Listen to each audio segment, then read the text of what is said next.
Good morning, August 19th. He shall stand and feed in the strength of the Lord. Micah 5, verse 4. Christ's reign in his church is that of a shepherd, king.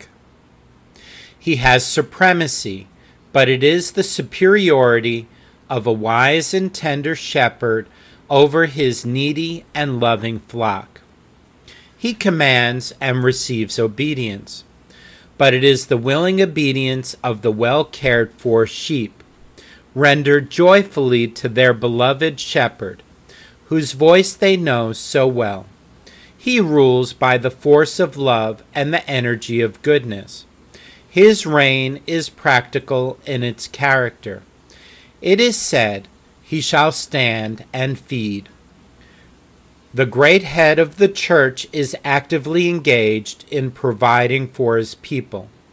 He does not sit down upon the throne in empty state, or hold a scepter without wielding it in government.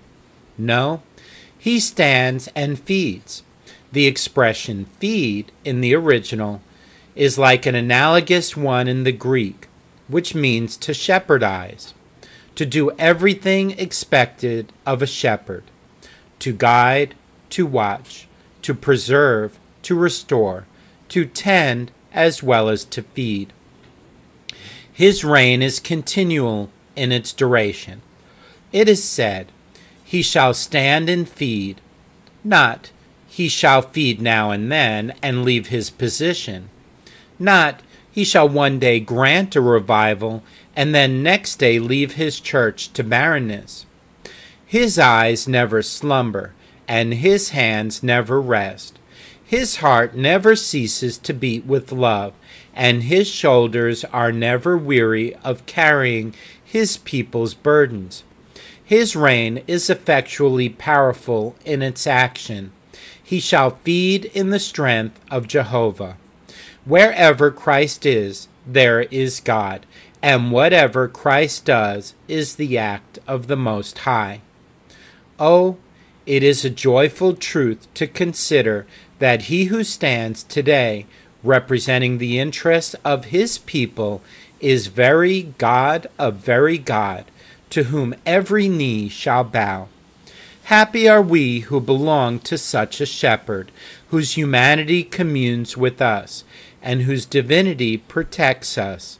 Let us worship and bow down before him as the people of his pasture. August 19th.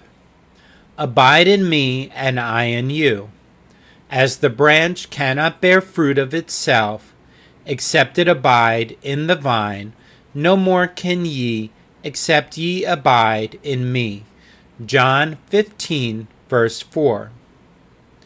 From moment to moment, and from hour to hour, the inner nature of man is to be continuously sustained with the life of God. Only as I am constantly receiving his fullness into my emptiness am I really living in the true, full, deep sense of the word, that life of eternity, which is my privilege now and will be my glory hereafter. By W. Hay Aitken. August 19th. And let him gather them of mine that I have left behind. Lord, make them pray they may be thine with all their heart and mind. Evening, August 19th. Pull me out of the net that they have laid privily for me, for thou art my strength. Psalm 31, verse 4. Our spiritual foes are of the serpent's brood, and seek to ensnare us by subtlety.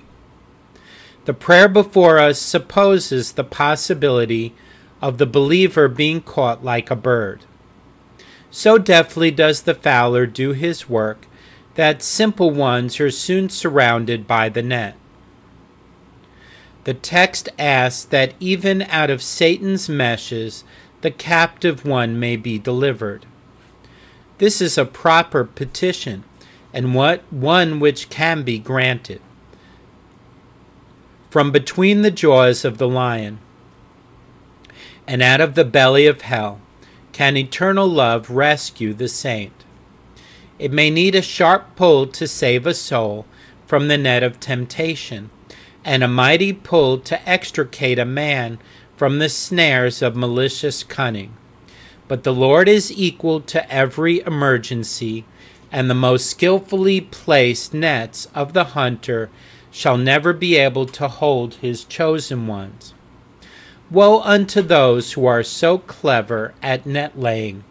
They who tempt others shall be destroyed themselves. For thou art my strength. What an inexpressible sweetness is to be found in these few words. How joyfully may we encounter toils, and how cheerfully may we endure sufferings, when we can lay hold upon celestial strength. Divine power will rend asunder all the toils of our enemies, confound their politics, and frustrate their knavish tricks. He is a happy man who has such matchless might engaged upon his side. Our own strength would be of little service when embarrassed in the nets of base cunning. But the Lord's strength is ever available. We have but to invoke it, and we shall find it near at hand. If by faith we are depending alone upon the strength of the mighty God of Israel, we may use our holy reliance as a plea in supplication. Lord, evermore thy face we seek. Tempted we are, and poor and weak. Keep us with lowly hearts and meek. Let us not fall. Let us not fall.